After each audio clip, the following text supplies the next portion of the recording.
इंदौर के राजेंद्र नगर थाना क्षेत्र में मल्टी में रह रहे वासियों द्वारा पलायन करने के मामले में अब डीसीपी आदित्य मिश्रा ने एसआईटी टीम का गठन कर लिया है, जिसमें एडिशनल डीसीपी को एसआईटी का प्रमुख बनाया है और उन्हें दिशा निर्देश पर एसआईटी इस पूरे मामले की बारीकी से जांच पड़ताल करेगी और इसी के साथ तमाम सुरक्षा मापदंडों को भी एसआई द्वारा निर्देशित किया गया है। यह घर बिकाऊ है, पलायन के लिए हमें मजबूर किया जा रहा है।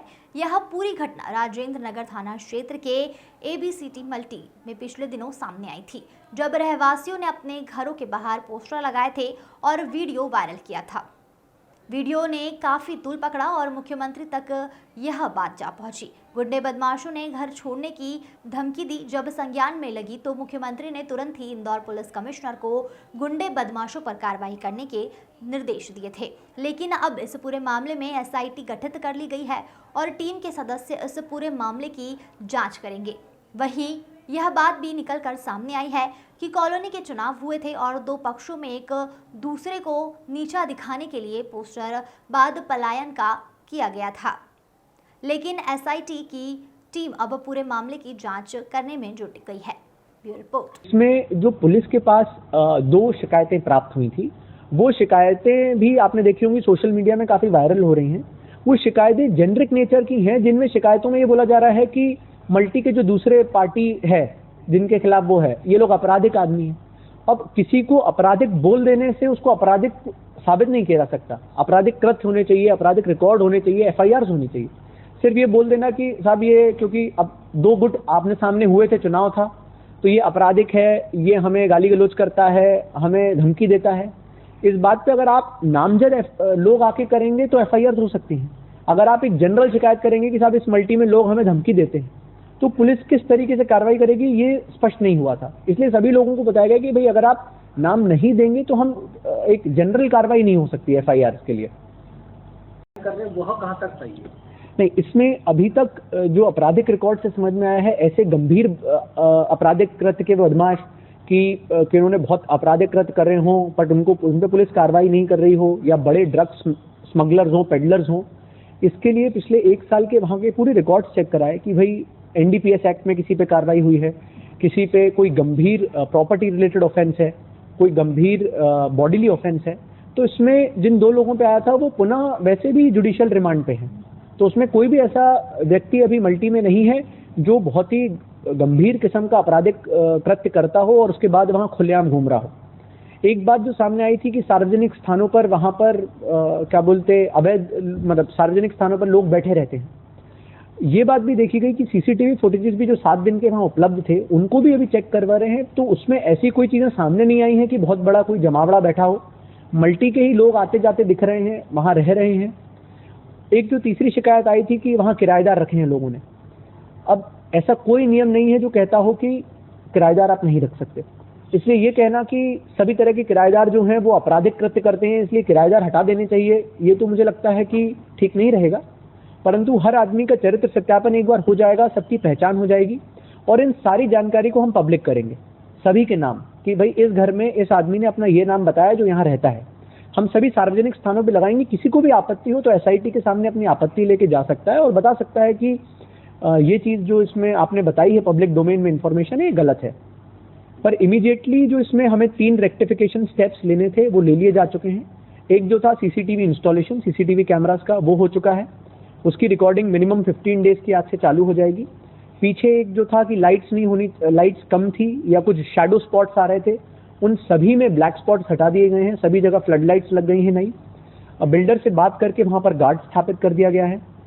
बीट के लिए निर्देश दे दिए गए हैं कि दिन में मिनिमम 4 बार वो वहाँ पर जाएंगे, उसकी बकायदा नोट्स बनेंगे। वहाँ पर जो रजिस्टर, विजिटर रजिस्टर बनाया गया है, वहाँ पर बीट अपनी एंट्री करेगा कि हम कितने बजे आए थे, कौन अधिकारी आया था, उसने क्या जांच की, क्या चेकिंग की। हर थाना प्रभारी से लेके वहाँ तक कि सैनिक तक के नंबर्स बड़े बड़े पोस्टर्स में लगा के वहाँ सार्वजनिक स्थानों पर लगा दिए गए हैं कि अगर आप डर के मारे, भय के मारे आप शिकायत चुपचाप करना चाहते हैं, आप मुझसे मिलना चाहते हैं, सभी को बता दिया है कि थाना राजेंद्र नगर में वीसी रूम है, आप वहाँ से जाके मुझसे जुड़ सकते हैं। तो सभी तरह के जो कॉन्फिडेंस बिल्डिंग मेजर्स होते हैं वो किए जा रहे हैं। पर अभी जो मुख्य बात सामने यही आई है कि हो सकता है ये 2 पक्षों में विवाद रहा हो जिसको फिर फ्लेयर अप किया गया हो इस तरीके से कि पलायन की स्थिति बनी है, और ये भी जानकारी एकत्रित की जा रही है कि क्या एक्चुअली में किसी ने पलायन किया। तो अभी तक तो ऐसा कोई भी आदमी सामने नहीं आया है या किसी ने बताया हो कि हमने इस डर से या इस भय से, जैसा बताया जा रहा था वैसा हमने पलायन किया है। सर पुलिसकर्मियों की जिस तरह से शिकायत की बात की जा रही है, बस फिर आज शिकायतें कर रही है, उस पूरे मामले जो कट कर लेना ना। राजेंद्र नगर थाना क्षेत्र में एक ABCD मल्टी है ट्रेजर टाउन की, जिसके वहाँ पर कुछ लोगों के घरों के बाहर ऐसे पोस्टर्स मिले थे जो मीडिया के माध्यम से हम लोग तक जानकारी पहुंची कि हम मजबूर हैं, हम पलायन करना चाहते हैं। इस संबंध में मैं स्वयं वहाँ पर मौके पर उपस्थित हुआ था कि ऐसा क्या घटनाक्रम हुआ है कि लोगों को विवश होकर इस तरह के पोस्टर लगाने पड़े हैं। तो वहाँ जाके जो मुख्यतः चीज़ें समझ में आई थी वो यह समझ में आई थी कि इंफ्रास्ट्रक्चरल इश्यूज़ हैं, कुछ बिल्डिंग को हैंडओवर को लेके इश्यूज़ हैं, कुछ उनको ये था कि CCTV और बाकायदा लाइटिंग की जो व्यवस्था है वो पर्याप्त नहीं है, जिससे कि आपराधिक तत्व वहाँ पर पनप रहे हैं। इसी के चलते वहाँ पर जो पूरा बीट सिस्टम था उसको रीऑर्गेनाइज किया गया है। सभी लोगों का, एक एक आदमी का, चाहे वहाँ छोटा बच्चा हो, बच्चे से लेकर ऊपर तक का कोई बड़ा बुजुर्ग हो, सभी का चरित्र सत्यापन कराया जा रहा है। जिसके ऊपर आपराधिक कृत्य या आपराधिक रिकॉर्ड मिल रहा है उन सभी का बॉन्ड ओवर होगा।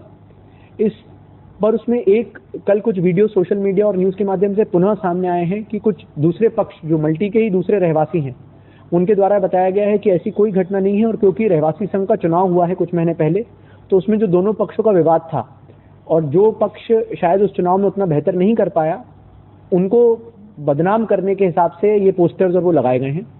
तो अब क्योंकि दोनों पक्ष आमने सामने आए हैं, तो अभी मैंने दोनों पक्षों से बात करके उनसे यही गुजारिश की है, विनती की है कि आप सार्वजनिक रूप से इस तरह की कोई चीज़ें ना करें जिससे वहाँ की शांति व्यवस्था बिगड़े। इस पूरी चीज़ को ध्यान में रखते हुए और निष्पक्ष जांच हो इस पूरी सभी पहलुओं पे, उसके लिए एक सीनियर एडिशनल DCP जो हैं Zone 1 के, उनकी अध्यक्षता में SIT गठित की गई है। जो SIT है उसमें निष्पक्ष जांच हो सके, इसीलिए थाना प्रभारी राव, ACP मल्हारगंज और जो कुछ और अधिकारी हैं उनको शामिल किया गया है। और इसमें जानबूझकर हमने थाना राजेंद्र नगर के स्टाफ को नहीं इंक्लूड किया है, जिससे कि पूरे मामले की निष्पक्ष जांच हो सके। यहाँ तक कि SIT को दिशा निर्देश में जो सबसे महत्वपूर्ण बिंदु दिया गया है वो ये दिया गया है कि आप ऐसे सुझाव भी दें कि भविष्य में इस प्रकार की कोई घटना पुनरावृत्ति ना हो उस चीज़ों की। तो क्या सभी, क्योंकि हर थाना क्षेत्र में कोई ना कोई ऐसी मल्टी वाला क्षेत्र है जहाँ पर ऐसी समस्याएं होने की संभावना है। सब बदमाशों को लेके जो देश दुनिया की ताजा और तमाम बड़ी खबरों से अपडेट रहने के लिए देखते रहिए खबर की खोज, क्योंकि हम आपको रखते हैं खबरों से अपडेट। साथ ही खबरों को सबसे पहले देखने के लिए हमारे चैनल को लाइक करें, शेयर करें, सब्सक्राइब करें और खबरों के नोटिफिकेशन के लिए बेल आइकन दबाना बिल्कुल न भूलें।